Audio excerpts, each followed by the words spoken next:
बस हमको क्या करना है, जो यहाँ पढ़ाया जा रहा है उस पर फेथ रखना है।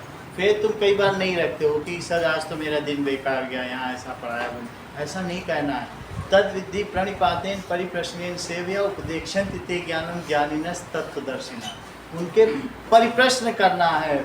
इसके अलावा प्रणिपात भी चाहिए, that is without any unconditional submission, वो तुम्हारा जरूरी है।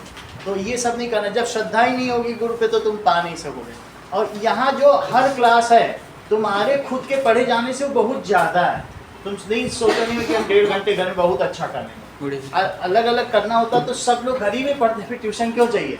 वो मौका फिर निकल गया जो तुम यहाँ नहीं पढ़ोगे। समझ आए कि नहीं? यहाँ ये बिल्कुल परखी हुई चीज़ है कि जो सोचते हैं कि हम घर में कर लेंगे, 1.5 घंटा नहीं जाते हैं, वो बिल्कुल बेकार है। वो चीज़ फिर तुम्हें कभी मिल नहीं पाएगी, ट्रांसमिट नहीं हो पाएगी। तो इस तरीके से यहाँ की हर क्लास का लाभ उठाओ।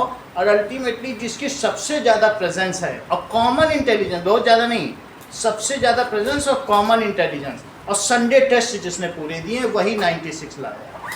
इससे ज़्यादा मुझे कुछ नहीं किया। हर संडे टेस्ट दो, कॉमन इंटेलिजेंस, ये बहुत बुद्धि वाला भी नहीं चाहिए, ठीक है? ये भी एक्सेल कर रही है, ये हर एक में प्रेजेंट रहती है इससे।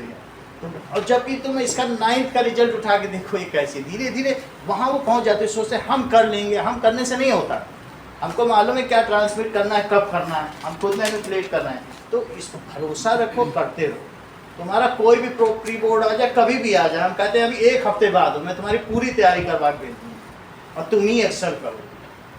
हमारा भी तो एक संकल्प आपके साथ जुड़ा है ना, हम हर समय आपके साथ हैं। बस इसीलिए भरोसा रखो, कुछ भी कभी भी आने दो, हम तुम्हारे साथ हैं। इससे क्वेश्चन मत पूछो, हमसे पूछो, तो तुम ज़्यादा फायदे में रहोगे। सही है? चलो, सही है। चलो, अब हम लोग कल कहाँ तक कर चुके हैं? That is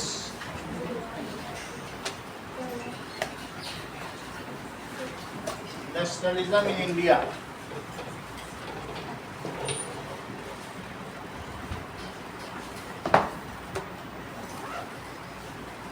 Timeline of nationalism in India.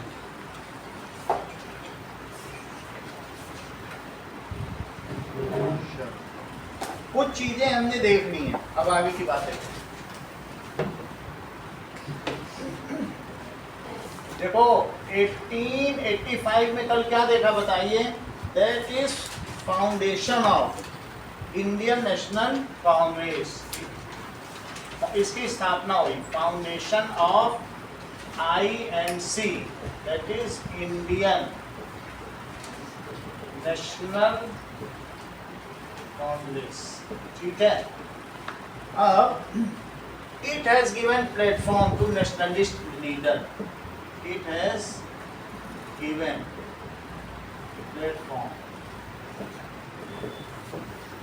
to nationalist leaders. Next is 1905 में क्या हुआ? That is partition of Bengal. ठीक है? और पार्टीशन ऑफ बंगाल पता चला, it was clearly a policy of Britishers for divide and rule. इसने किस बेसिस पर पार्टीशन किया? On the religious basis. किस बेसिस पर किया? हिंदू और मुस्लिम के आधार पर Bengal, on basis of religion. It was clear-cut policy. Bengal में इसको ईस्ट बंगाल और वेस्ट बंगाल कर दिया। बंगाल प्रोविंस को कैसा कर दिया उसने? और फिर वही चीज जो है हमारे पास वेस्ट बंगाल आ गया और जो ईस्ट बंगाल था वो बांग्लादेश बन गया मुजीबुर रहमान के नेतृत्व में। पहले वो दिया गया पाकिस्तान को, फिर वो पाकिस्तान से अलग हो गया। तो इस तरीके से it was clear cut policy. कैसी पॉलिसी थी? ऑफ ब्रिटिशर्स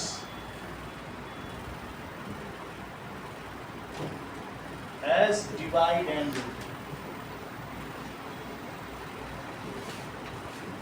चलिए इंडियन, अब जो आईएनसी लीडर ने क्या किया, इसे पसंद नहीं किया तो क्या हुआ, सो दे स्टार्टेड 1905 में आईएनसी लीडर्स ने क्या किया, has started mass protest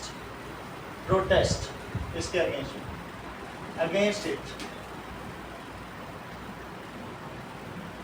and started स्वदेशी मूवमेंट। और कौन सा मूवमेंट स्टार्ट कर दिया कि अगर हमको चाहिए अपना राज्य तो स्वदेशी मूवमेंट, ब्रिटिशर्स को निकालने के लिए, उनको इकोनॉमिक तौर पर कमजोर करने के लिए। ये हो गया, सही है। लेकिन इस बात से मोहम्मद अली जिन्ना काफ़ी खुश हुए कि बंगाल का बंटवारा हो गया, उनको अंग्रेज़ों ने अपनी ओर मिला लिया था कि हम तुमको बहुत दिलवाएंगे मुसलमानों, तुम बस हमारी बात मानते रहो। तो 1906 में इंडियन मुस्लिम लीग की स्थापना, कौन सी बनी भाई, उनका बंटवारा हो गया तो फिर उन्होंने क्या बनाया, इंडियन मुस्लिम लीग ना। तो 1906 में मुस्लिम लीग वाज एस्टेब्लिश्ड। वो सिर्फ अब किसकी बात करती थी, बोलो सुनील, किसकी बात करेगी, मुस्लिम की। So it was, league was established. INC leader was, वो क्या थे, हेड स्टार्ट, बोलो 1905 में सर आईएनसी लीडर हैज 1905 में has started mass protest against it, कि हमें बंगाल का विभाजन मंजूर नहीं है, और इस आधार पर कि हिंदू मुस्लिम के आधार पर ये तो तोड़ने का कोई तरीका हुआ नहीं। तो आगे चल के वो देखना चाहते थे कि अगर ये सक्सेसफुल हुआ तो इंडिया का भी हम विभाजन कर देंगे, और लड़ा के डिवाइड एंड रूल की पॉलिसी है ना, एक जगह ट्रायल किया जाता है फिर दूसरी जगह अप्लाई किया जाता है, तो उन्होंने ऐसा किया। अब देखिए ना, इसके बाद हम लोगों ने देखा कि मुस्लिम लीग की स्थापना हो गई। दे वर वांटिंग सेपरेट इलेक्टोरेट काउंसिल, वो चाहते थे कि मुसलमानों के लिए अलग अलग यहाँ पर चुनाव क्षेत्र बनाए जाए, वहाँ मुस्लिम ही लीडर खड़े होंगे और वोट तो वहाँ के लोग ही देंगे। लेकिन इसका प्रोटेस्ट किया, आईएनसी ने इसका प्रोटेस्ट किया। They wanted separate electorate council, ये Muslim leaders. So Muslim leader wanted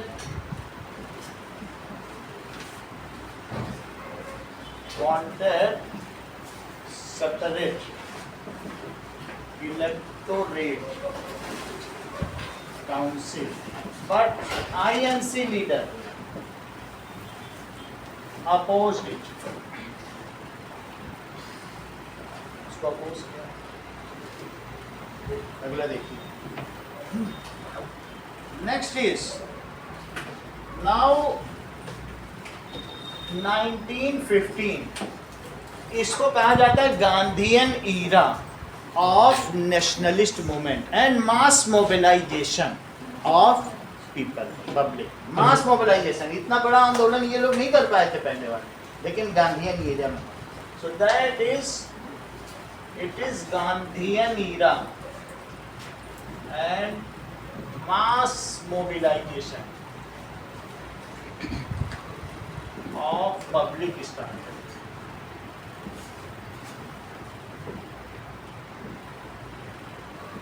public, ये भी कह सकते हो public protest. Gandhi ji came back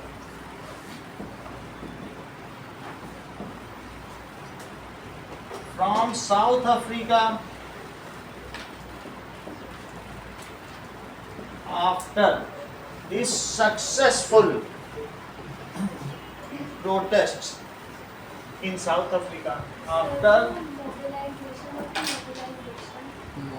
mass mobilization as jet mobilization, ठीक है। इसका मतलब क्या होता है? बहुत सारे लोग प्रोटेस्ट करने लगे, यहाँ से वहाँ हड़ताल के लिए जा रहे हैं, वहाँ से सब जगह। कोई अब सेटल्ड नहीं है। मोबिलाइज का क्या मतलब है, हड़तालें हो रही हैं, ये हो रहा है, वो हो रहा है, इसको मास मोबिलाइजेशन, ठीक है। लोग घर से ज़्यादा सड़कों पे नजर आने लगे, तो मोबिलाइज्ड हो गए, ठीक है। आफ्टर इज सक्सेसफुल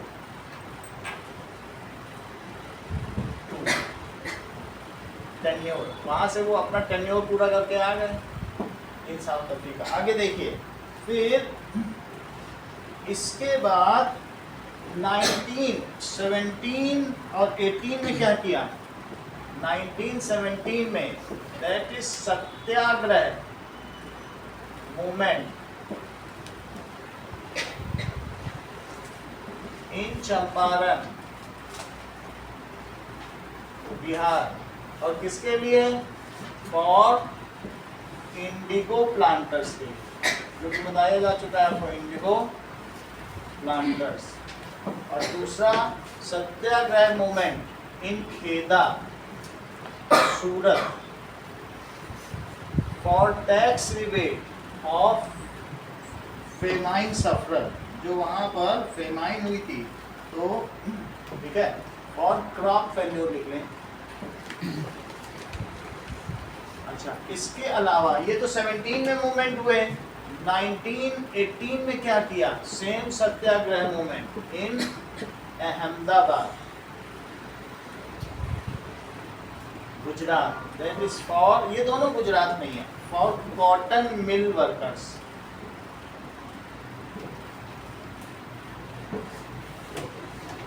आगे 1919 में क्या हुआ? Rowlatt Act came to India.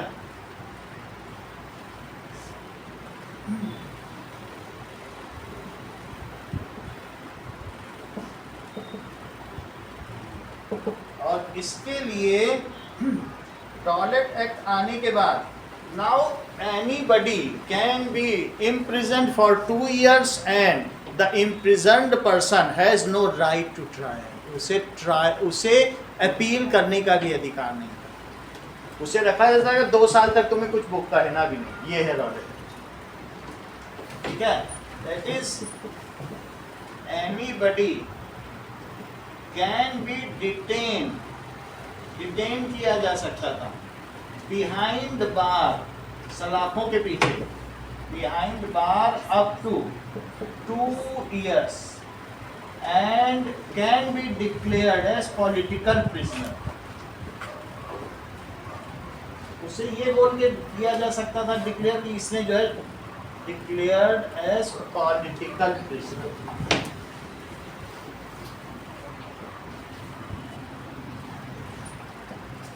And he has no right to appeal.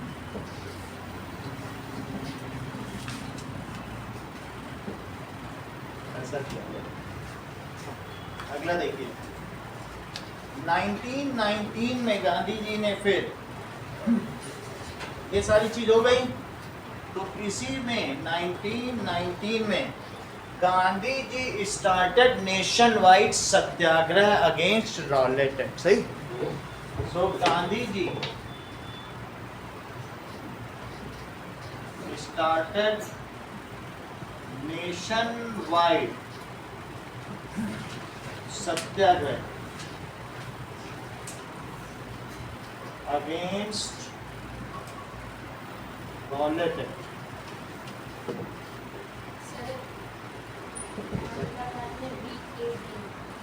अहम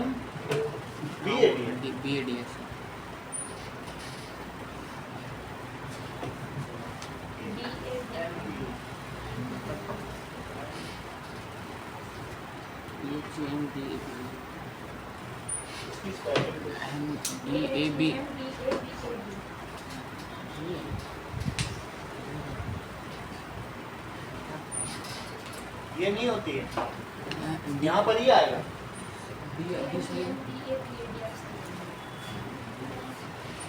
एक बार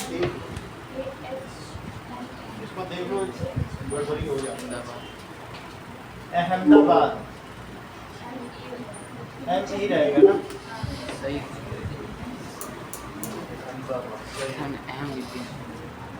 अहमद ने आबाद किया, तो अहमद अब्दाली, तो उसी के नाम अहमद भी। पहले अहमद शाह अब्दाली ने किया था ना इसे, अहमद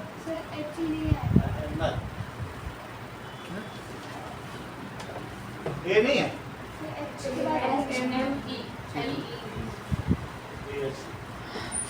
सही। अब देखिए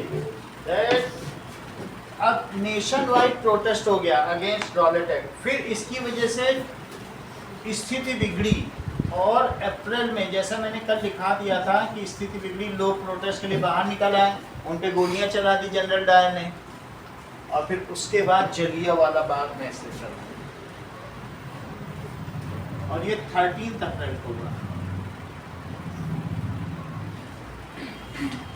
तो जलियांवाला बाग मैसेकर का मतलब होता है नरसंहार। Okay, it has intensified the national sentiments. इसकी वजह से क्या हुआ? That is thousands of innocents were killed and thousands injured. यही तो हुआ था, थाउजेंड्स ऑफ, कोई नंबर पे नहीं जा रहे हैं, but thousands of innocents killed and thousands injured, और इसकी वजह से it agitated nationwide sentiments, इसने लोगों का भावना, it agitated nationwide sentiments।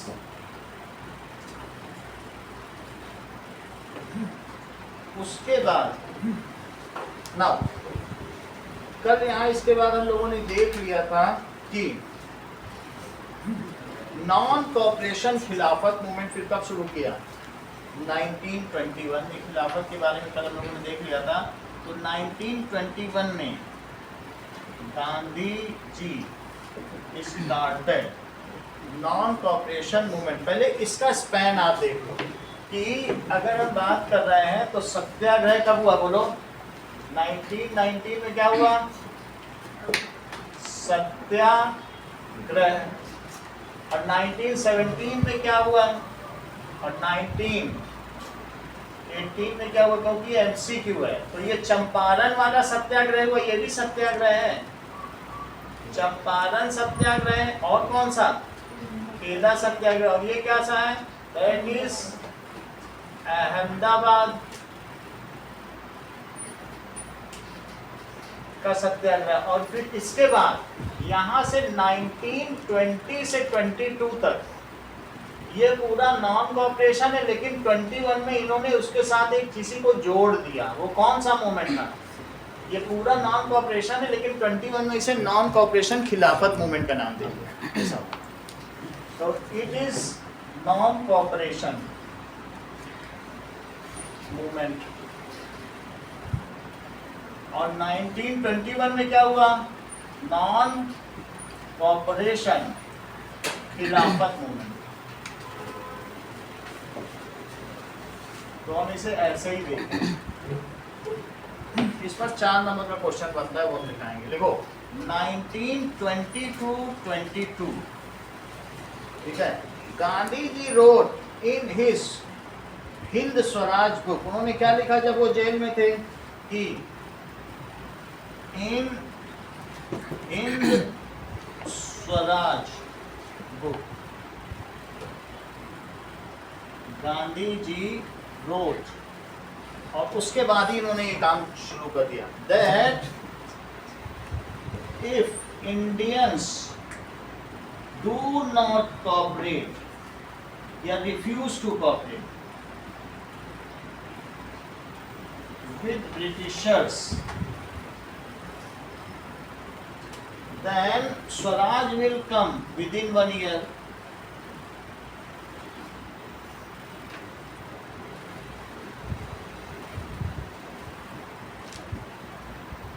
So he started non-cooperation, असहयोग। हमें सहयोग नहीं करना, non-cooperation मूवमेंट। हाँ बोलो। एजिटेट का मतलब है किसी को, भावनाओं को भड़काना, एजिटेशन, असहयोग।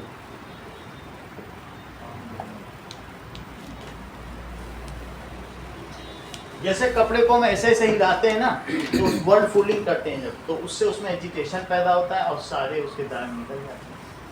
ऐसे नहीं, जब आप किसी को क्या करेंगे कि एजिटेट करेंगे तो उससे ऐसे एब्रप्टली हिलाना, ठीक है कि नहीं, तो ऐसे झचकोर कर रख दिया, इसको क्या कहते हैं एजिटेशन, कि उसने लोगों की भावनाओं को झचकोर कर रख दिया। अब देखो इसमें क्या किया गया ना, थाउजेंड्स ऑफ वर्कर ने क्या किया बताइए नॉन कॉपरेशन मूवमेंट्स में, डिफाइड द अथॉरिटी, इसमें बहुत काम हुआ। और ठीक है, various social group participated in it, he combined खिलाफत आंदोलन कब शुरू किया उन्होंने, he started non cooperation movement in 1920, he combined खिलाफत आंदोलन या खिलाफत मूवमेंट along with it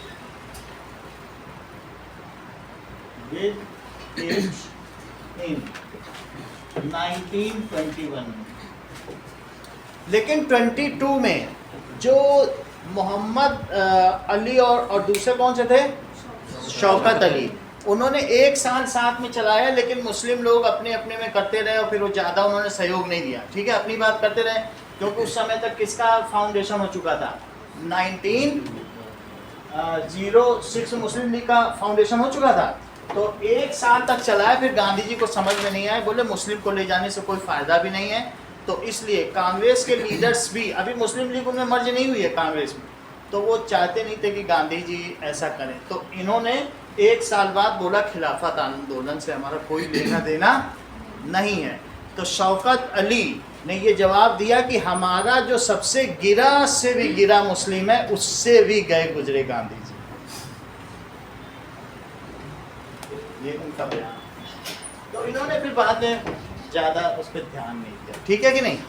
तो यहाँ पर कंबाइंड खिलाफत, इसमें हुआ क्या ये देखो,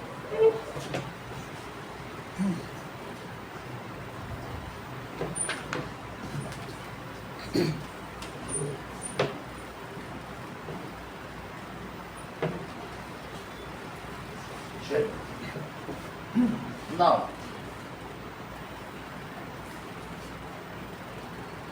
it was aimed to non-cooperation movement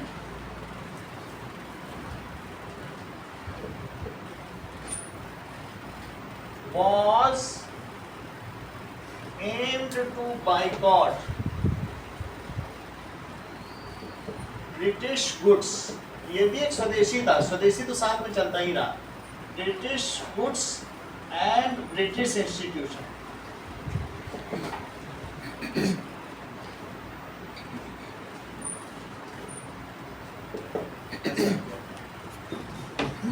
ना आगे देखिए,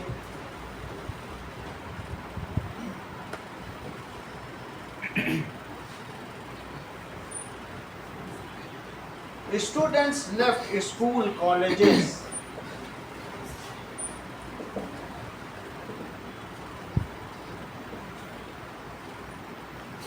okay, lawyers and judges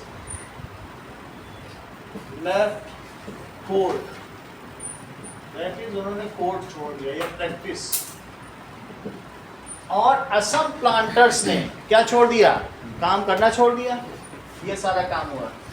अब देखिए जो लिकर शॉप थी उसको पिकेटिंग की गई, इसका क्या मतलब होता है, लिकर शॉप्स, उसकी घेराबंदी की गई कि तुम लोग अगर शराब पीते रहोगे तो नेशनल मूवमेंट कैसे बढ़ेगा, तो उसकी घेराबंदी करके लोगों को समझाया गया, जाने से मना किया गया। That is liquor shops were picketed. और क्या किया गया, एंड बोन फायर, विदेशी कपड़ों की होली जलाई गई, bone fire of foreign clothes were. Bone fire का क्या मतलब होता है कि बड़ी मात्रा में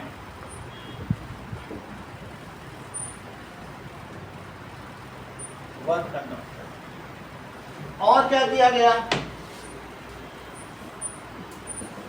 स्वदेशी गुड्स वर प्रमोटेड, जो स्वदेशी गुड्स थे उनको प्रमोट किया गया।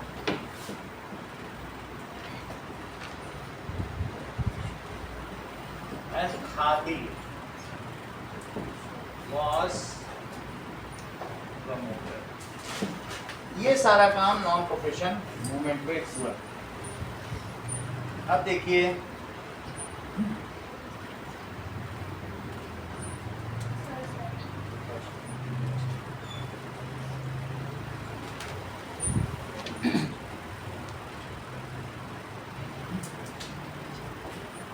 struggle of peasants and tribals were developing in different parts of India।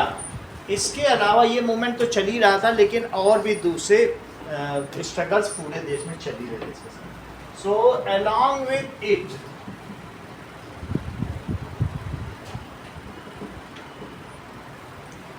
that is struggle of peasants and tribes. क्यों? क्योंकि ब्रिटिशर्स ने फॉरेस्ट लॉ लागू कर दिया था। अब उन ट्राइब्स को एक ही जगह कन्फाइन कर दिया था और ये बोल दिया था कि सारे फॉरेस्ट हमारे हैं और तुम इसमें नहीं जा सकते। तो ट्राइब की तो जीने मरने का सवाल आ गया। तो ये बहुत बड़ा मुसीबत आ गई और बहुत सारे लोगों की ओपन एंट्री इन्होंने ली थी, लोगों के लड़कों को भेज दिया था वार में, तो ऐसा किया था। तो इस वजह से पीजेंट्स को भी बहुत दिक्कत होने लगी। स्ट्रगल ऑफ पीजेंट्स और tribes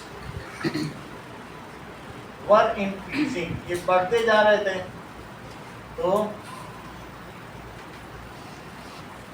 they started their local movements, उन्होंने अपने अपने मूवमेंट जगह जगह किए, तो उनके बारे में भी हम देखेंगे। ठीक है। अंडर द इमिग्रेशन एक्ट, इसका एग्जाम्पल दिया गया है कि for example under the immigration Inland Immigration Acts, planter worker in Assam were not permitted to leave tea garden. That is Inland Immigration Act. अब देखिए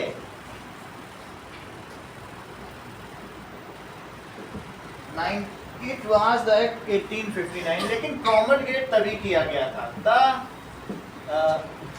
workers, कौन से workers of tea planting, जो कि टी गार्डन,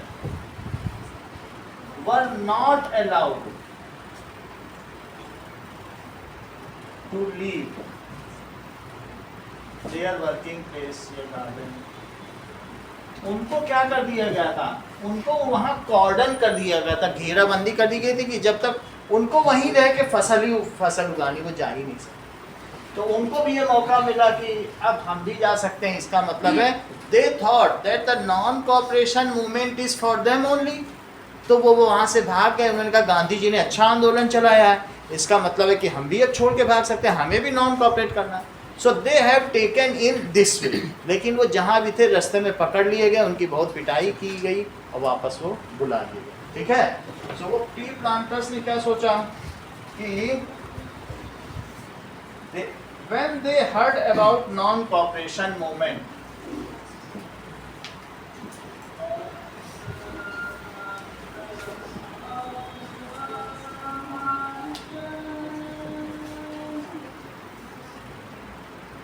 they fled, वो भाग गए। कहाँ से भाग गए? From their working place।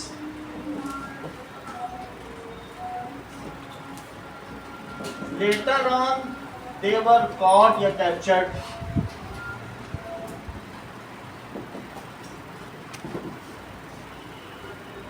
ठीक है। और फिर उनको वापस ले आया गया, बीटन, उनको बीटन किया गया and again confined, not beaten and confined. तो इस तरीके से उनका आंदोलन चालू रहा। अब जरा देखें that plantation worker thought when Swaraj will come, then once for all their all trouble will end। उन्होंने क्या सोचा? उन्होंने ये सोचा that is plantation confined, उनको उन जगह सीमित कर दिया गया। अब यहाँ से confined in camp नहीं होता है, यहीं रहोगे। confined का मतलब एक दायरे में, अब यहाँ से बाहर नहीं जा सकते। कन्फाइन करना। Plantation workers thought that Swaraj will end their all problems.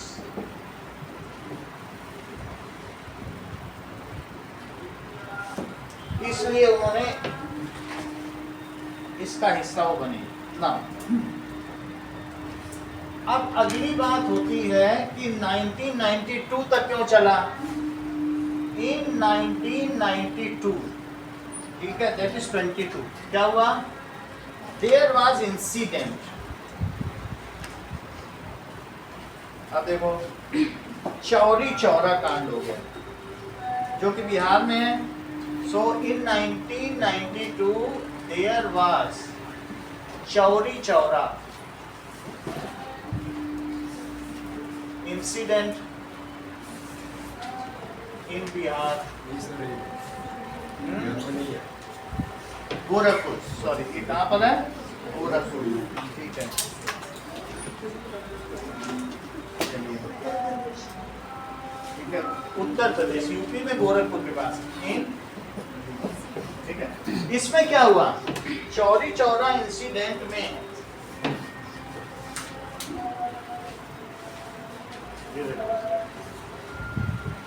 इसके बारे में कुछ बात करते हैं। गोरखपुर के आसपास ही होगा, अभी देख लें। Where is Chauri Chaura located, Gorakhpur के पास ही है। अब वो उतना नहीं, गोरखपुर है बस, नियर गोरखपुर, सही है। चलो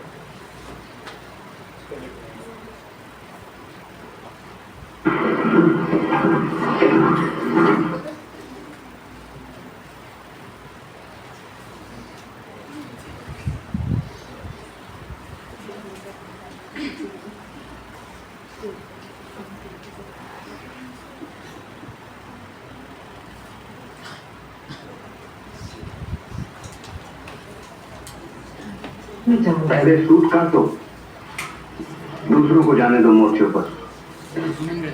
मैं तुम्हें सिखा दूंगी अपनी बेवकूफियां और तुम। इस घटना के बाद क्या हुआ बताओ, इन्होंने आंदोलन वापस ले लिया। There was Chauri Chaura incident, ठीक है, और इसमें चलिए तो कुछ आपके बुक में लिखा है कितने लोग मारे गए, कुछ ऐसा हाँ, ठीक है। तो that is incident in Gorakhpur UP, Gorakhpur UP. Protesters killed 13 policeman, ठीक है कि नहीं, near Gorakhpur, near, that is near Gorakhpur. Protesters killed 13 policemen and Gandhi ji ने क्या किया, Gandhi ji took back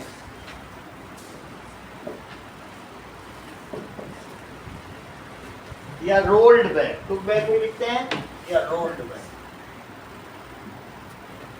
non cooperation movement. ये बहुत अच्छा चल रहा था, लेकिन इस घटना के बाद उन्होंने ले लिया।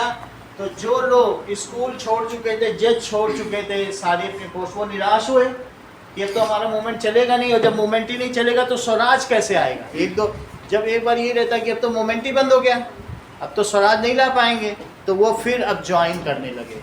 तो इससे क्या हुआ, it was in full fledge या अपनी फुल स्विंग था। एट दैट टाइम कॉपरेशन कैसा था यह movement, at that time this movement या non-cooperation movement was in full swing,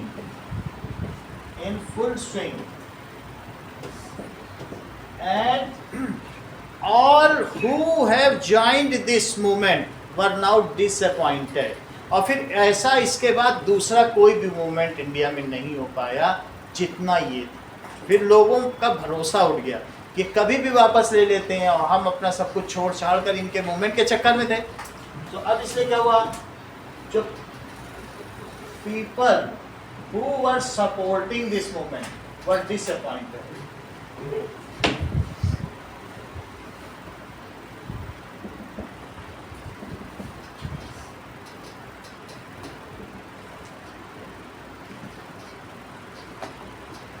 और क्या किया? Students joined back. पूछा जाता है नॉन कॉपरेशन मूवमेंट में क्या हुआ और इसका आउटकम क्या हुआ, ये एक 4 नंबर का क्वेश्चन है। सो स्टूडेंट्स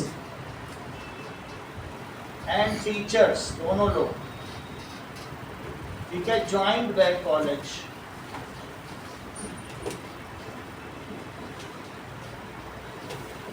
लॉयर्स एंड जजेस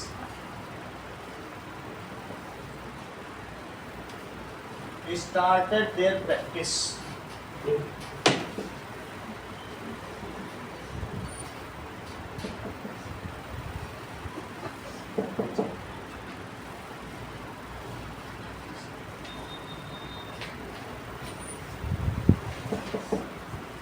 आगे की बात है ना, अब आगे की बात होती है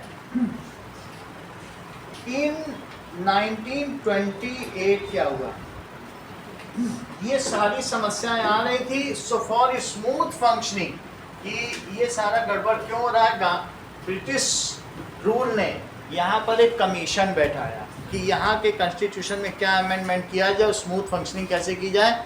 तो इसके लिए एक 7 लोगों का जो दल है वो इंडिया आया, उसको कहा गया साइमन कमीशन। और उसके हेड कौन थे, अभी पूरा नाम देखते हैं। What was Simon Commission? आपके बुक में लिखा होगा, उसी से पता चलेगा। फुल स्वीप का मतलब क्या है? पूरे जोरों पर था। चलिए, so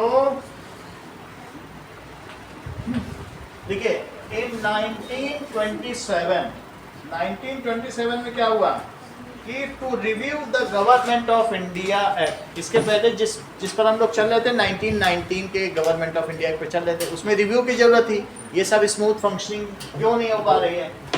for smooth functioning of India and for amendment of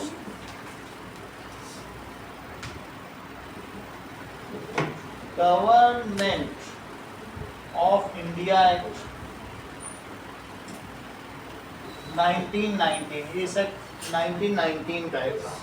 so British government appointed a commission, ठीक है, called chaired by sir John Simon.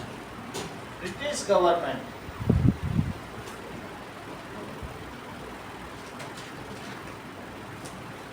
appointed a commission, जिसके अध्यक्ष कौन थे, chaired by sir John Simon. वो वहाँ के सांसद भी थे और बाद में जज भी रह चुके थे। Sir John Simon British parliament के सांसद थे। अब देखो कितने मेंबर लिखे गए, 7 है कि 9 मेंबर, ऐसा कुछ है। How many members were there in Simon Commission, 7 या 9 ये देख लो। 7 members. It has 7 members and all were whites, no blacks या no Indians. इसमें कोई, हम लोग ब्रिटिश कहे जाते हैं, तो no Indians. It consists of 7 members, all whites and no Indians. इसलिए जब इनकी टीम आ रही थी, नाव से उतर रही थी, तभी स्लोगन लगाए गए। It was received in India with slogans Simon go back, Simon वापस जाओ, ठीक है। It was received in India with slogan. ऐसा क्यों किया गया, इसका मतलब क्या है? Because it is our constitution and it is going to be amended. Why no Indian was there in this ये जो कमेटी है? अगर रिव्यू किया ही जाना है तो भारतीयों को भी रखा है. लेकिन it is like this. अब देखो ये जो कमीशन था ये इंडिया में कब आया? 27 में तो वहाँ सेटअप हो गया था. It arrived in India in 1928. देख लो, पहले उन्होंने वहीं पर ब्रिटेन में बैठकर इसकी ड्राफ्टिंग की और भारत में ये कमीशन कब आया? कमीशन तो हर जगह काम करेगा ना, वहाँ से भी करेगा, यहाँ भी करेगा. तो यहाँ पर इसको स्वागत किया गया. साइमन बोवे कभी अब दिखा देंगे आपको, आगे देखिए.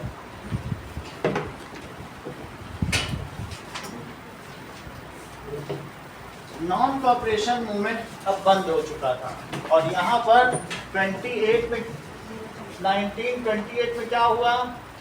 Simon Commission came in India, came to India. हमारा कॉन्स्टिट्यूशन बनाने के लिए बाहर के लोग आए थे. इतनी बात हो गई. तो अब 1929 में क्या हुआ? दिसंबर में 1929 में हम आपको कांग्रेस का अधिवेशन कब कब कहाँ हुआ उसका जो भी मैपिंग है वो अलग से करवाएंगे. ठीक है, अभी देखो कि कब कहाँ पे हुआ. तो ये लाहौर में. ठीक है, स्लोगन गो बैक साइमन. बोलो, वो slogan go back Simon. Go back Simon. Go back, go back Simon वो एक ही मतलब है. गो बैक साइमन कर, साइमन गो बैक कर रहे, गो बैक साइमन. चलिए,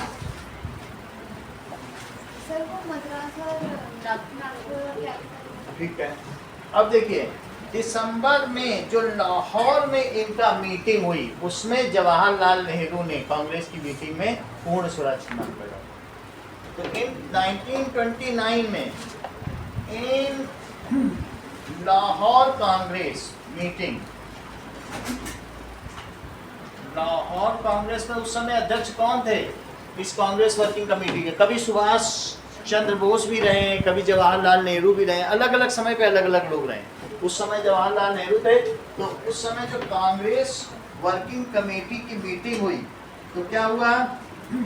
ठीक है, कांग्रेस अंडर प्रेसिडेंसी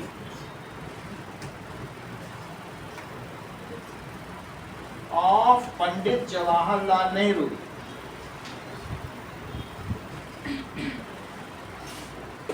डिमांडेड पूर्ण स्वराज. अच्छा, अभी तक ये जो बात कही जा रही है 1927 में, मालूम है साइमन कमीशन क्यों आया था? It was for giving Indians A dominion status.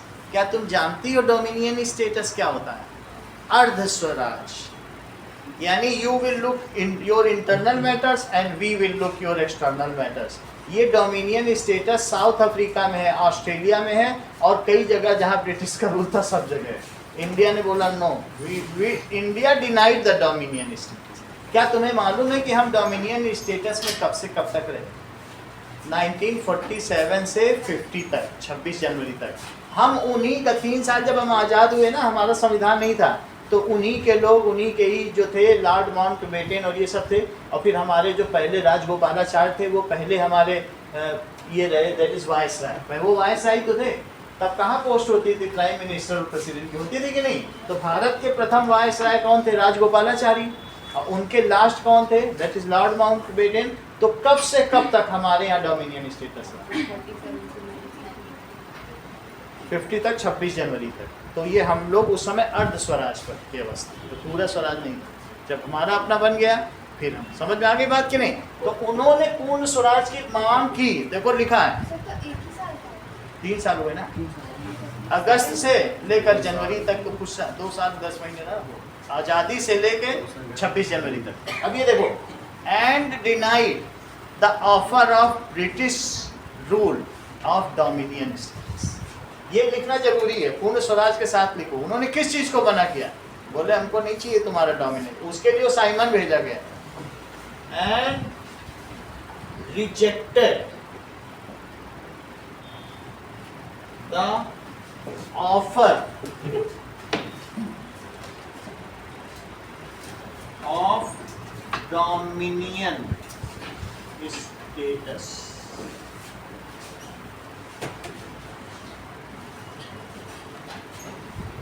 ये काम हो गया। फिर क्या हुआ, दिसंबर 1929 में ये बात हो गई कि लाहौर सेशन में पूर्ण स्वराज की बात हो गई। अब देखिए जनवरी अगले ही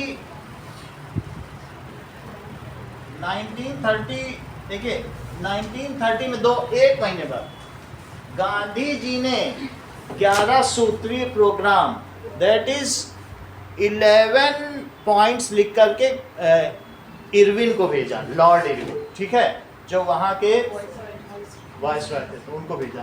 तो इसका मतलब है Gandhi ji send a letter to viceroy Irwin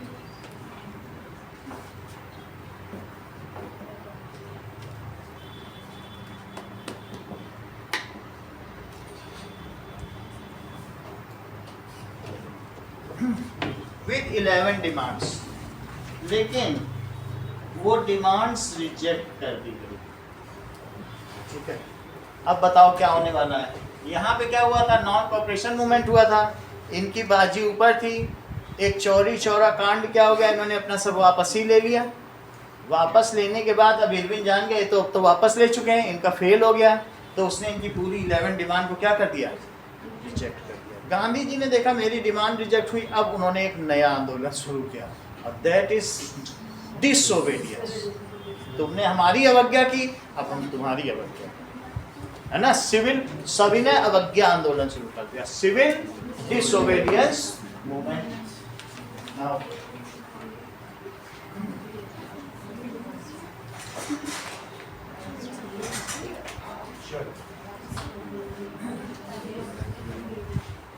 his demands were rejected by, okay, now अब देखिए his demands were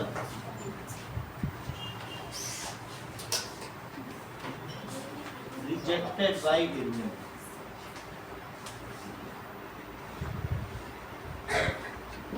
सुनिए, इसी में जो 1930 में राउंड टेबल कॉन्फ्रेंस के लिए गांधी जी गए थे, खाली हाथ लौट आए। गोलमेज सम्मेलन, राउंड टेबल कॉन्फ्रेंस होती थी, तो वहां गए थे, कुछ नहीं हाथ लगा, खाली। और लौटने के बाद क्या हुआ बताओ। हाँ, वो चार्ली चैपलिन से जरूर मिले थे उसमें। वो वीडियो है। अब आगे क्या हुआ, 1930 में ही 6 अप्रैल, ठीक है, 6 अप्रैल 1930 में Gandhi ji thought that salt is a symbol to unite the nation। अब इसके रेसिप्रोकेशन के लिए फिर गांधी जी ने क्या किया, भाई उनकी डिमांड तो मानी नहीं गई। उन्होंने कहा कि नमक एक बहुत मजबूत कड़ी, वैसे 2 पैसा ही कर लगता था नमक पर, लेकिन उन्होंने कहा हम अगर 2 पैसे के खिलाफ भी लड़ेंगे तो जनरल लोगों को कनेक्ट कर लेंगे, ठीक है कि नहीं, कि तुम क्यों लगा रहे हो। तो एक डिसोबीडियंस है, एक चीज पे आप डिसोबे करा लो तो फिर सभी पे करा लो, एक से शुरू तो हो, वही थी। तो that is Gandhi ji found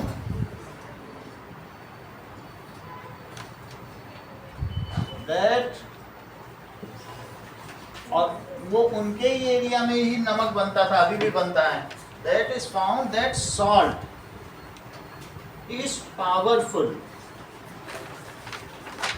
symbol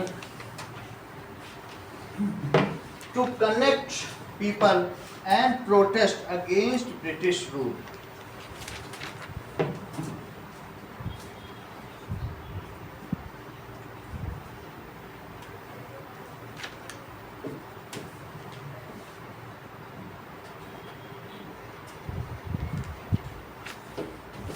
अच्छा, वो रहते साबरमती में ही थे, उनका आश्रम साबरमती में था, वहीं से शुरू किया और वहां से कुछ दिन की यात्रा करके, अभी हम देखेंगे डेट वाइज बता देंगे आपको, दांडी मार्च करके वो अपने 78 ट्रस्टेड वॉलंटियर्स के साथ चल पड़े। रास्ते में और लोग जुड़ते गए और हजारों लोगों, और उन्होंने बस नमक उठाया जमीन से और उठा के हाथ में ले लिया, बोले हमने कानून तोड़ दिया। बनाया ना है कुछ नहीं, जमीन से बोले अब ये नमक हमारा है, हम इस पे एक भी टैक्स नहीं देंगे। और फिर क्या था, लोग अपना स्टोव जला जला के पानी उबालने लगे, वही नमक बनाने लगे। और फिर लाठियां शुरू हो गई। तो गांधी जी ने क्या किया कि दैट इज, अब दांडी मार्च स्टार्ट हो गया, ठीक है।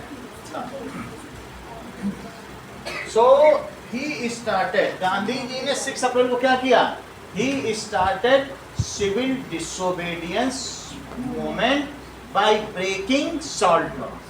British has imposed a tax on salt. अब यहाँ से देखो, British has imposed tax on salt. Salt पे कर है, सभी देते हैं, लेकिन गांधी जी तो क्या कि थोड़ा सा कुरेदना चाहते थे कि क्यों ऐसा किया, क्यों ऐसा किया, किसी भी बात पे बोलो। तो इसलिए उन्होंने कहा impose tax on salt. Gandhi ji found it unjustified, salt पे तुमने लगा दिया। तो गांधी जी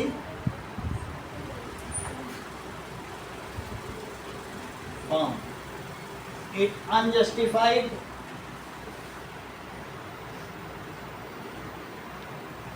और क्या किया, स्टार्टेड दांडी मार्च, अपना दांडी मार्च शुरू कर दिया कि सॉल्ट लॉ तोड़ने के लिए। अब इसे देखो,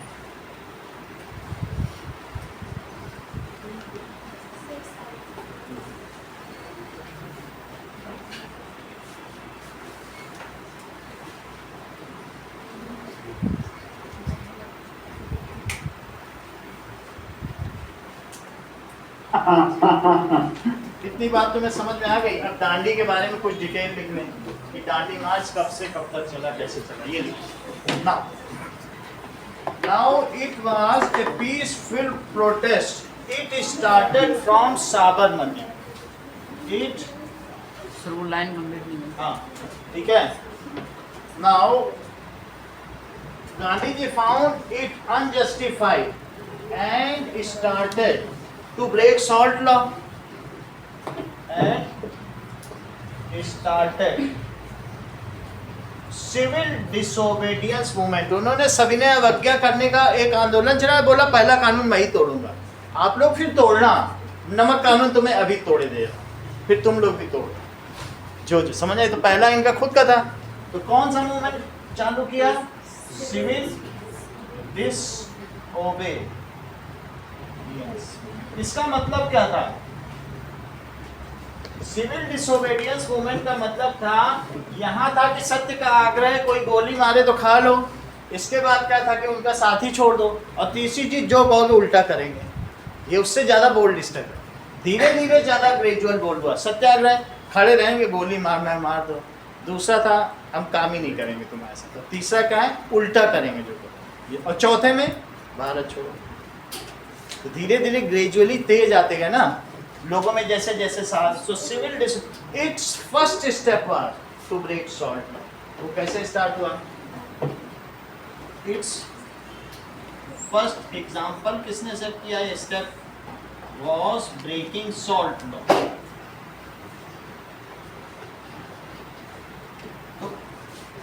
Dandi march started from Sabarmati to Dandi beach, वो भी गुजरात का हिस्सा है।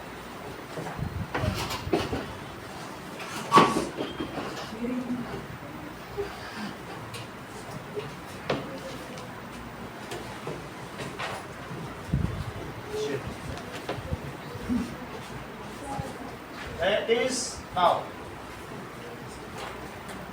Dandi March from साबरमती आश्रम टू दांडी, जो कि बीच है। इसके दांडी के नाम पे एक नमक भी आता था कि बाबू 2 रुपए की चाय कम पी लेना, लेकिन दांडी नमक ही खरीदना। अब आजकल आना बंद हो गया, बहुत फेमस ये ऐड है, ठीक है। अब देखिए, it is also called salt Satyagraha. Sir, हाँ बोलो। disobedience में why नहीं? दिस Why नहीं है? क्या होगा, Why नहीं है? Why बोलो, स्पेलिंग बोलो। नहीं? नहीं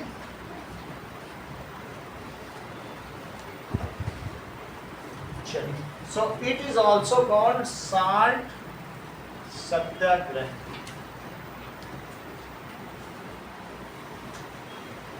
तो अब यहाँ से कब ये मूवमेंट शुरू हुआ?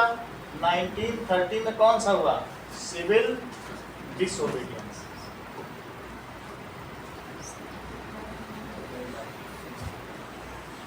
सविनय अवज्ञा आंदोलन।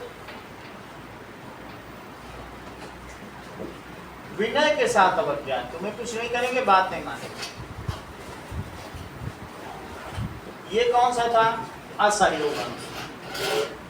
Now, with his trusted volunteers, with 78 trusted, he started the march. मार्च इन्होंने शुरू किया मार्च में। He started the march on 12th March. That is 1930 में किया, और 1930 में 240 मील चले और 6 अप्रैल को पहुंचे। एंड he walked 25 मील रोज चले। He walked 240 माइल्स ना, ठीक है। He walked 240 miles and on 6th April 1930 reached Dandi.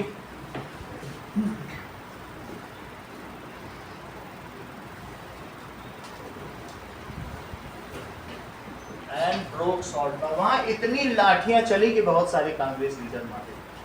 इसके बाद का चित्र, ठीक है, उसी में और नाना साहब की भी कौन थे अभी हम देख के बताते हैं। मेन लीडर्स मारे गए। तो एंड ठीक है, broke salt। अब आगे की बात करें।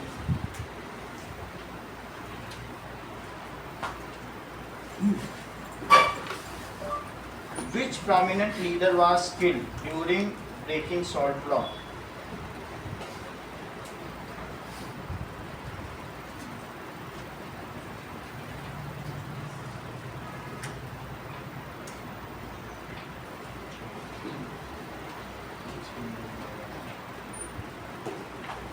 ओके, आगे की बात करते हैं।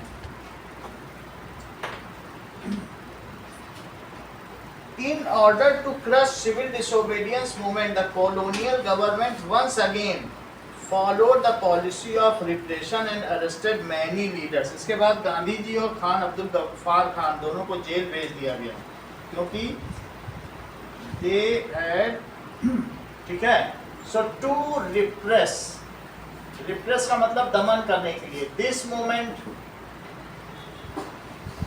British government put many leaders behind bar.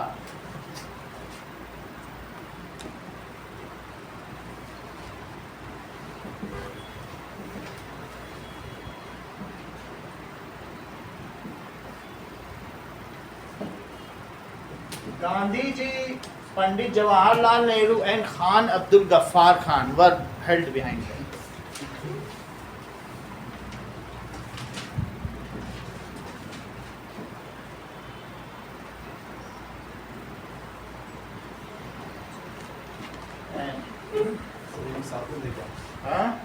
Jawaharlal Nehru के साथ में देखा। That is जवाहरलाल नेहरू को देखते हैं। जवाहरलाल नेहरू का नाम बताओ। गांधी जी एंड खान अब्दुल गफ्फार खान।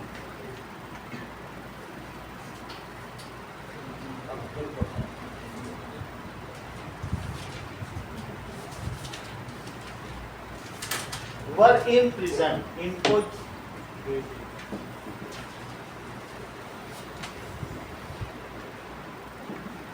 इस मास में जवाहरलाल नेहरू नहीं थे। आगे की बात करते हैं, ठीक है। अब 1931 में क्या हुआ, ये तो हमने देख लिया कि सॉल्ट लॉ तोड़ दिया गया, उनको जेल भेज दिया गया। लेकिन फिर इसके बाद गांधी इरविन समझौता हुआ। गांधी इरविन फिर से ये लंदन गए, इसको कहते हैं सेकेंड राउंड टेबल कॉन्फ्रेंस। पहले था 11 सूत्री कार्यक्रम था, तब गए थे, फिर दोबारा गए। तो Gandhi ji, that is it was a second round table conference.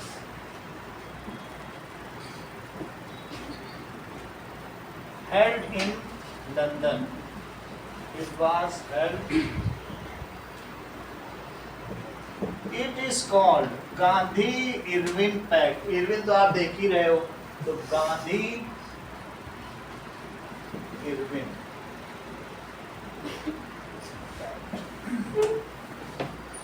ठीक है। इसमें और उनसे कहा गया, so it insisted of immediate stopping of non-cooperation। उन्होंने सिविल डिसोबीडियंस बोला बंद कर दो, इससे काम मेरा चल नहीं रहा। ठीक है, हम आपकी बहुत सारी मांगे मान लेंगे। गांधी जी ने फिर क्या कर दिया, रोल्ड बैक सिविल डिसोबीडियंस, वहाँ पैक्ट हो गया, समझौता हो गया। सो ठीक है, इसमें क्या हुआ, आफ्टर दिस गांधी जी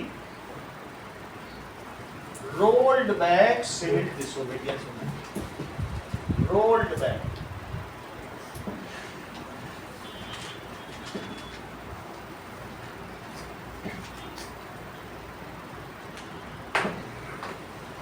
अब देखिए, नाउ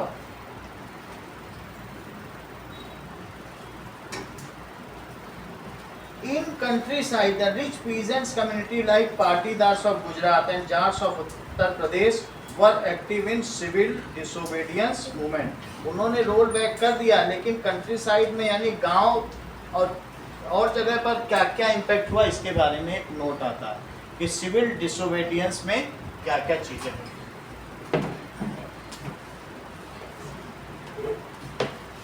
एक तो साल कानून था ही। So what happened during civil disobedience.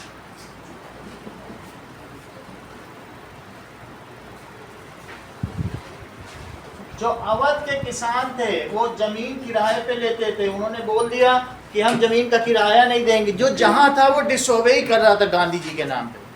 हर एक व्यक्ति जो भी कर रहा था वो अपने फायदे के लिए गांधी जी का नाम लेता था और डिसोबे करने लगा। बोला हम इनके, इवन वो अपने इंडियन साहूकारों को भी डिसोबे करने लगे। बोले नहीं अब तो गांधी जी का, अब तो हम मानेंगे नहीं कुछ भी। तो उन्हीं का नाम, वो चाहे देखा हो या ना देखा हो, या जानता हो या ना जानता हो, सब गांधी जी का नाम लेकर अपने मनमर्जी से काम करते। तो ये चीज हुई है सिविल डिसोबीडियंस। चलो देखो इसमें क्या क्या हुआ है। That is rich peasant community like Patidar of Gujarat and Jat of Uttar Pradesh were active in countryside। कहाँ के गांवों में? कंट्री साइड का मतलब कस्बों में। तो पाटीदार्स ऑफ गुजरात,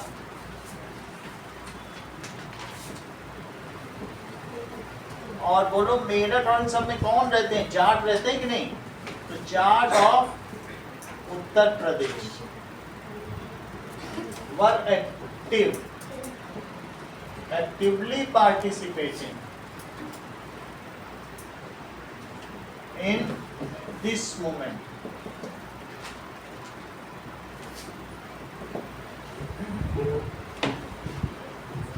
आगे देखिए, द इंडस्ट्रियल वर्किंग क्लास ने इसमें सिविल डिसोबीडियंस मूवमेंट में पार्टिसिपेट नहीं किया। इंडस्ट्री वालों को इतना वो हो गया था कि अब अगर छोड़ेंगे या कुछ करेंगे तो पहली बार गांधी जी ने 4 साल पहले एक मूवमेंट चलाया था, चौरी चौरा की वजह से सब बंद करवा दिया। अब फिर हम इन कुछ करेंगे, नौकरी भी जाएगी, ये रोल बैक कर लेंगे। अब वास्तव में रोल बैक कर ही दिया जाके वहाँ पे, सही है कि नहीं? कितना चला होगा आप देखो, एक ही साल में तो रोल बैक हो गया। 30 से 30 में रोल बैक हो गया। जाट में डबल आएगा ना? है डबल आएगा कहाँ पे? जाट में।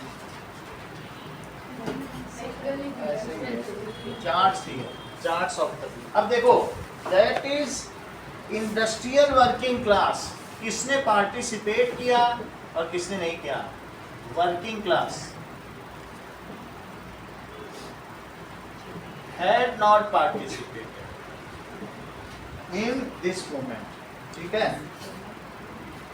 कहाँ के लोगों ने किया और कहाँ के लोगों ने नहीं किया? Had not participated in this movement except Nagpur region. हमेशा नागपुर बहुत ज्यादा एक्टिव रहा है, वो आरएसएस का गढ़ भी है, इसलिए वो सब एक यूनिटी में काम करते हैं, एक्सेप्ट नागपुर। नागपुर की तो जो फीमेल मूवमेंट है, महिला मूवमेंट का भी बहुत ज्यादा नाम आता है, बुक में चित्र भी बना हुआ है। तो इसके बाद ठीक है, a large number of women are also participated.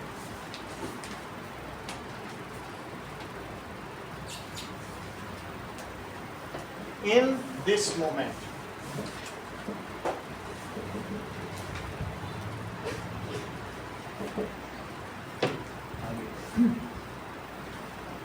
now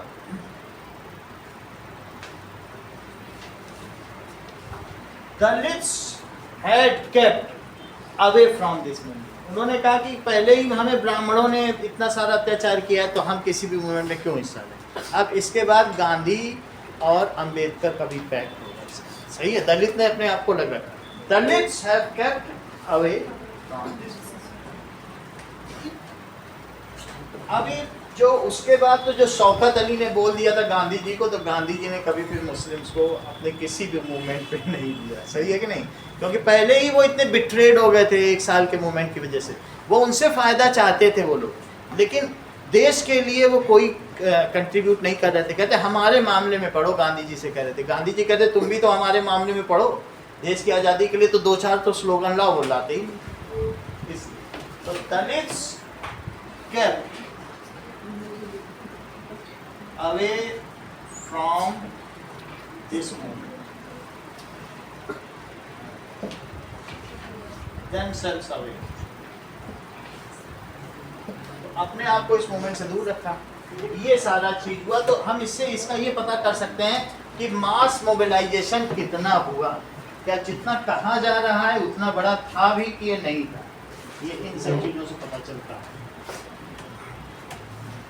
अब आगे देखिए, नाउ गांधी जी ने जब ये सब हुआ, इससे गांधी जी को बहुत दुख पहुंचा, और क्या हुआ? आफ्टर रोलिंग बैक, जब रोलिंग बैक हो गया ऑफ दिस मूवमेंट,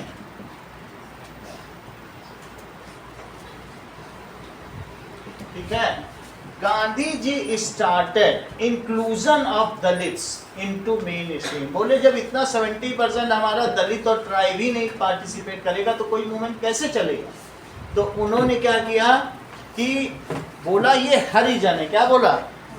हरिजन है और इनकी सेवा करनी चाहिए और इनको मेन सोसाइटी में रखना चाहिए। कांग्रेस ने इन लोगों को पीछे बैठा दी थी सीट में, और फिर यहाँ तक कि साबरमती में भी जो लोग आते थे हरिजन, वहाँ मैला उठाने की प्रथा थी, जो हम लोग का भी कमोड है ना, मेन लाइन से सब चला जाता है सीवेज, पहले वो बाल्टी में भरकर सर पे ढोने की प्रथा थी, जो ह्यूमन सीट है उसको सर पे ढो के ले जाते थे। तो इसके लिए उन्होंने खुद ये काम शुरू किया, और कस्तूरबा ने कहा हम तो ये काम नहीं करेंगे, हम पंडित हो गए, तुम्हारा नेशनल मूवमेंट है, तुम इंसानों की लेटरिन हमसे डुबा तो उन्होंने इनको जोर से थप्पड़ भी मारा, ये इसी मूवी में। बोले हमसे और काम करा लो, हम तो सब करने को तैयार, अब तुम टॉयलेट उठवाओगे क्या हमसे? तो वो अपनी आइडियोलॉजी दूसरों पे थोपते थे। फिर बाद में उन्होंने कस्तूरबा के पास माफ़ी मांगी, बोले तुम्हें करने की जरूरत नहीं। बात समझ में आ गया कि नहीं? तो असली बात क्या है कि जब ये रोलिंग बैक हुआ तो उन्होंने जान लिया कि जब तक दलित नहीं आएंगे हमारे साथ तब तक नहीं होगा। लेकिन अम्बेडकर किस बात पर राजी नहीं थे, वो सब देखो। दैट इज, उन्होंने बोला in movement Gandhi ji said that Swaraj will not come in 400 years also. ये 400 years, 100 साल तक भी नहीं आएगा अगर दलित्स को हम ऑप्रेस करना शुरू नहीं करेंगे, क्योंकि दलित जहाँ से निकल जाते तो उसकी छाया पड़ने पर भी पंडित नाम लेता, कहता था तुम्हारी छाया पड़ गई तो नाम। इवन हमारे घर में भी होता था, हम लोग कभी हाथ से रोटी देते थे तो मम्मी पीछे से थप्पड़ मारती थी, तुमने छू लिया उसे, ये सब बहुत अब पहले के ज़माने में ऐसे ही है। अब हम लोग बैठते हैं साथ बात करते हैं, लेकिन पहले का ज़माना मुझे भी फील होता कि ऐसा होता होगा। जब हमारे घर तक इस जनरेशन तक आ पहुंचा तो पहले कितना होता होगा भी नहीं। So Gandhi ji said that Swaraj will not come, ठीक है, even in 100 years if we do not give right to Dalits, ठीक है। Swaraj will not come in 100 years, even in 100 years, if untouchability is not eliminated from India। ये तो कहीं था ही नहीं, India में था। अस्पृश्यता, अनटचेबिलिटी को हिंदी में क्या कहते हैं? अस्पृश्यता इज नॉट एलिमिनेटेड। हाँ, तो ये छुआछूत से ही नॉट एलिमिनेटेड फ्रॉम इंडिया। तो अब इसके लिए इन्होंने क्या किया? He called untouchable that is the Harijan और the children of God. He called, ठीक है, दलित्स एज हरिजन। उन्होंने बोला वो हरिजन है, और इसी के नाम पे उन्होंने बनाई भी थी। ये गीत उनको बहुत पसंद था, वैष्णव जन तो तैने कहिए पीर पराई जाने, ठीक है। और पर दुखे उपकार करे दो और जन अभिमान ना आने। तो ये उन्हीं का वचन जो वो गाते थे। दलित्स एज हरिजन और चिल्ड्रन ऑफ गॉड। ये तो बात हो गई कि उन्होंने उनको मेन स्ट्रीम में, ठीक है, मार्जिनलाइज्ड पीपल को मेन स्ट्रीम में लाना शुरू कर दिया। और उसके बाद क्या हुआ कि he organised satyagraha for entry of Harijan in temples, access to public wells, road and school. अगर कहीं साफ कुआं होता था तो दलित को पानी नहीं पीने दिया जाता था, गंदे जगह को पीते थे। तो उन्होंने क्या किया? He started Dalit satyagraha. तो एक 60 सत्याग्रह तुमने सीखा, अब एक Dalit satyagraha for the entry of Dalits in temples. He started, that is Dalit satyagraha. किसके किसके लिए? For entry of Dalits in temples and also to public wells, road and school, to public well, roads and even Ambedkar ने पीछे बैठ के पढ़ाई की, जमीन में बैठ के। वो कभी सीट पर उनको बैठने करेंगे। Doctor B.R. अम्बेडकर ऑर्गेनाइज्ड ए डिप्रेस्ड क्लास एसोसिएशन। 1930 में ही अम्बेडकर ने एक एसोसिएशन बना दी। डॉक्टर भीमराव अम्बेडकर, इन्होंने फाउंडेड, ठीक है, founded depressed class association in 1930। फिर इसके बाद एक और पैक्ट हुआ, गांधी इरविन अंबेडकर पैक्ट। इन्होंने अंबेडकर को अपने में मिला लिया। अंग्रेजों ने बोला कि दलित को नहीं उनके साथ जुड़ना चाहिए, तुमको हम अलग देश दिलवा देंगे। अंबेडकर को मिलाने लगे। और फिर बाद में अंबेडकर ने कहा कि भाई हमको अलग अलग इलेक्टोरेट काउंसिल चाहिए, लेजिस्लेटिव काउंसिल, हम तुम्हारे साथ नहीं जाएंगे, तो सेपरेट इलेक्टोरेट काउंसिल चाहिए। गांधी जी ने कहा नहीं, तुमको हम देंगे, लेकिन इन्होंने कहा हमारे वोटर्स भी अलग होंगे। बोले वोटर्स को अलग मत करो, वोटर साथ रहने दो, तुम जितना चाहते हो हम उससे ज़्यादा देंगे। 75 की डिमांड कर रहे थे, उन्होंने कहा 123 दिलवाना, लेकिन वोटर्स सब रहेंगे। तो वो सबके लिए करेगा। अगर तुम उसको सोचोगे कि दलित ही दलित वोट दें और दलित को दें, तो इस तरीके से तो देश में डिवीजन हो जाए। तो इस बात पर वो राजी रह गए। इसके लिए इनको अनशन भी करना पड़ा। बाद में अम्बेडकर मान गए और फिर इन्हीं की बात मान गए। तो इसके लिए उन्होंने लंबा अनशन किया। अब आगे देखो, दैट इज, क्या तुम जानती हो पलक पूना पैक्ट क्या है? करेक्ट। पूना पैक्ट जो हुआ है इसी बात को लेकर हुआ है। It was a pact between Gandhi ji and B R Ambedkar. तो उनकी डिमांड क्या थी और कैसे अम्बेडकर राजी हुए?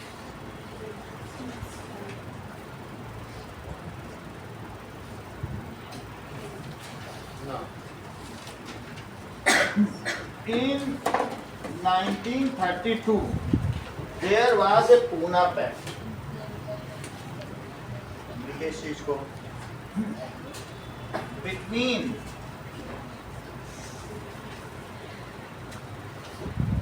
Gandhi ji and Ambedkar। A pact was signed in Pune September 1932। In September 1932 Poona pact हुआ। समझौता, पैक्ट का मतलब समझौता है। इसमें क्या इंश्योर किया गया? That reserve seats in provincial and central legislative council में, so it ensured reserve seats in provincial and sir वो RONA की ONA किसमें बोलो? पूना उसमें पूना, पूना पैक्ट है, ठीक है। Provincial and central legislative council,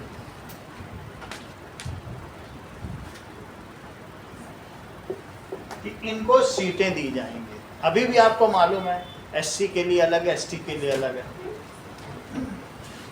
अब देखिए, nationalism spread rapidly when people began to believe that they are the part of same nation. जब इनको अधिकार मिल गए, now Dalit also came into mainstream and, ठीक है, they equally join the movement. सभी मूवमेंट में जाने लगे, नेशनलिज्म स्प्रेड। और फिर अगला काम क्या हुआ?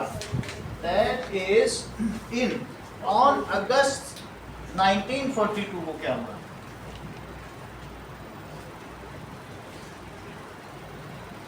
That is Quit India movement.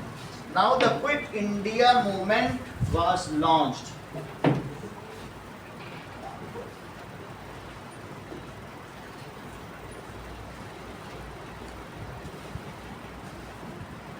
और इसका लाभ कैसे मिला गांधी जी को, जरा ध्यान दें।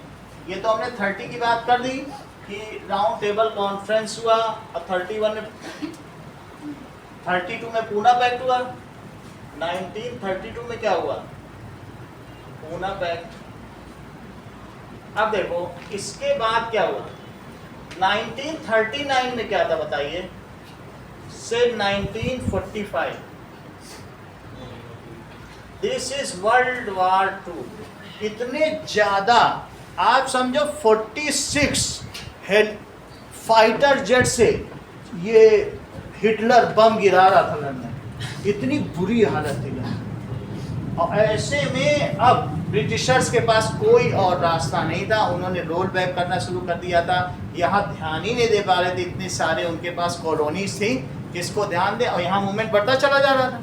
तो ऐसे में बस उनके पास यही तरीका था कि किसी तरह इनको छोड़ के चले आओ, क्योंकि वो हार रहा था वहाँ से, ठीक है ना। वो तो आखिरी साल था जब 45 में जब अमेरिका ने बम गिराया, ठीक है, तब तक सारी बात हो चुकी थी और ब्रिटेन बहुत कमजोर हो चुका है। ये दो युद्ध ऐसे हैं जिसने इतना जीतने के बाद भी, सारा जीतने, अगर इसने वर्ल्ड वार 1 और 2 न लड़े होते तो आज यूरोप सबसे नंबर 1 पे होता। इन सब ने यूरोप को बहुत पीछे छोड़ दिया, सही है। तो अब क्या हुआ? Quit India movement was launch. इसी का फायदा उठाते हुए कि ब्रिटेन कमजोर है, तो क्या हुआ? Quit India movement. लेकिन इसी के साथ तुमको ये बात मालूम है कि जो सुभाष चंद्र बोस थे वो हिटलर से जाके मिल रहे कि भाई तुम हमारी मदद करो, हम ब्रिटिश को हरा देंगे। हिटलर ने उनको कोई ज़्यादा भाव नहीं दिया, कुछ नहीं दिया, ठीक है कि नहीं। फिर उन्होंने अपनी एक आज़ाद हिंद फौज बनाई, जो 10,000 लोगों की थी, इधर उधर म्यांमार और कहाँ पर इकट्ठी की। इंडिया में तो वो बैन हो गई थी, लेकिन इधर उधर से उसका कोई खास इफेक्ट नहीं हुआ और उनको भी एक एयरक्राफ्ट क्रैश में क्या हुआ कि मृत्यु हो गई, क्या हो गया पता ही नहीं चला। ठीक है कि नहीं? तो यहाँ पर क्विट इंडिया मूवमेंट शुरू हो गया लोगों की मदद से। आफ्टर दैट नाउ 1947 में क्या हुआ? That the Indian independent act was passed. कौन सा एक्ट पास किया? अच्छा, इस 42 के एक्ट में it asked for immediate British withdrawal. ये किस लिए लॉन्च किया गया बताओ? It was for the immediate British withdrawal from India. It was launch, इसको कहते हैं अंग्रेजों भारत छोड़ो आंदोलन। It was launch for immediate British. ठीक है, ये पावर ट्रांसफर इतना आसान नहीं होता है, तो क्या है कि काफ़ी चीज़ें थी कैसे करना है, और फिर इनको डिवाइड एंड रूल की भी पॉलिसी थी कि आपस में इनको लड़ा के रखो और ऐसी सत्ता दो कि वो बाद में वो डोमिनियन ही रहे। यहाँ आपको मालूम है अभी 2014 तक उनके 2 आदमी हमारे संसद में बैठते थे, तो दो आदमी डोमिनियन ही से, उनके लोगों का हमारे यहाँ क्या काम? उनके आदमी हमारे संसद में दो मेंबर्स उनके थे। बोला गो बैक, मोदी ने कहा निकलो यहाँ से, कोई काम नहीं। और सिंधु जल समझौता के लिए यूएन के मेंबर्स बैठते थे कश्मीर में, सबको बोला जाओ किसी को यहाँ नहीं, हमारा पानी हम यूज करते हैं, सबको ऐसे। और वो थोड़े दिन में कहते थे तुम ऐसे कर रहे हो, इनह्यूमन। उन्हें बोले कुछ इनह्यूमन नहीं, निकलो यहाँ से, सब चुपचाप निकल। ठीक है, जितना हम किसी को हार्बर करेंगे, पालेंगे पोसेंगे, फिर वो हम ही को काटेगा। इससे अच्छा ऐसे लोगों को निकाल दो। अगली चीज क्या हुई? नाउ 1947 में क्या हुआ? That is Indian independence act was passed.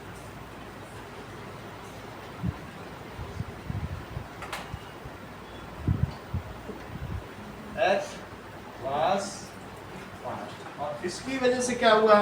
That is but also the partition of leading to independence of India. लेकिन ये ध्यान रहे ये डोमिनियन स्टेटस है, अभी हमें अर्ध स्वतंत्रता मिली है, जो फाइनली मिलेगी वो कब मिलेगी? जब हमारा अपना कॉन्स्टिट्यूशन। ये डोमिनियन स्टेटस है India along with partition of, जो इंडिया कभी नहीं चाहता था, और कितना मासेकर हुआ है उस समय। ठीक है, along with partition of India and Pakistan.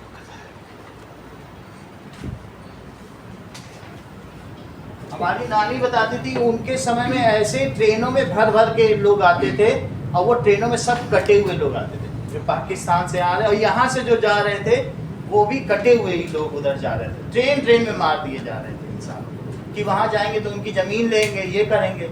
हमारे नाना ने खुद 9 मुसलमानों को मारा, और हमारे बहुत सारे लोग भी मारे गए। सड़कों पे ऐसे लाशें बिखरी थी कि आदमी अपनी जान बचाने के लिए सिर्फ मार ही रहा। ये इतना विभत्स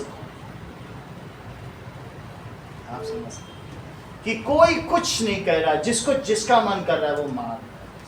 अगर आप वीडियो देखेंगे गांधी जी के इसमें मूवी में, तो आपको पता चलेगा कि it was a mass massacre and mass mobilisation, जैसा विश्व में और कहीं नहीं हुआ कि धर्म के आधार पर यहाँ से वहाँ और वहाँ से वहाँ। पहुँचे कितने? निकले 100 तो पहुँचे 15, 85 मारे। इतना ही रखो, अभी चैप्टर हो गया है, कल से हम लोग मैथ साइंस को शुरू करेंगे। मैथ प्रोवाइड क्या संडे टेस्ट लिया जाएगा इस बार, एरियाज रिलेटेड टू सर्कल्स का लिया जाएगा, और